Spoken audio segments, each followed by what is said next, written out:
Mentri ketenat Pule Putih Gejala Meghalaya ubak lehkmen remboi haga praterik naiweng arhajar arpuar. Ula Plie Pyrda yang Taiew lehkmen yang Annual College Week ke Balai Pun Riau jong ke Ri Bhoi College ke Balai Peniat yang Ri Bhoi College Students Union. La sakilang ru haga ni kesngi dai kong WK bla ibdai secretary jong ke Ri Bhoi College Governing Body kum kesembut kongsan uba SSR Baman Principal ke Ri Bhoi College, Giri Prasad Superintendent ki Pulet ke Distrik Ri Bhoi, uba ar Karbi Keu ADC nalor kino hikai bat kibai-kibai. Habakran kumukongsan uba lehkmen remboi ula penpawe ke jingkemen banidan bentalang bagi samla Pule ke nika college, ban ai mensi miki ha ke nika Taiew lehkmen. Haga ba ula penpauru bawat kamat pedeng jong ke nika college week ke balabo it's time to shine. Kabamut bakla dai kapor ban pernai.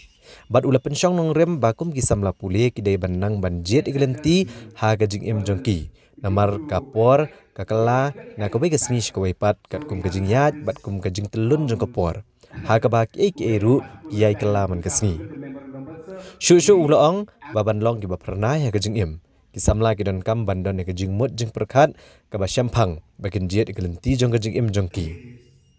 Hari ni kesngi nak kaliang Ri Bhoi College kelayok ban pelat pat ba ya ka magazine jongka.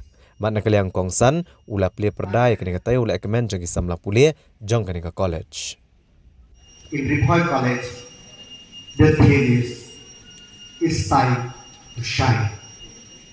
You connect these three themes, and then you will know who you are.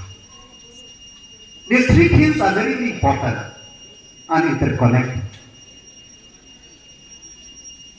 Why the theme pop the global change and be the change? The world is fast changing. So you have to prepare yourself. Now it is a survival of the fittest. And who is the fittest? Everybody is fittest. As long as they are able to adapt to the change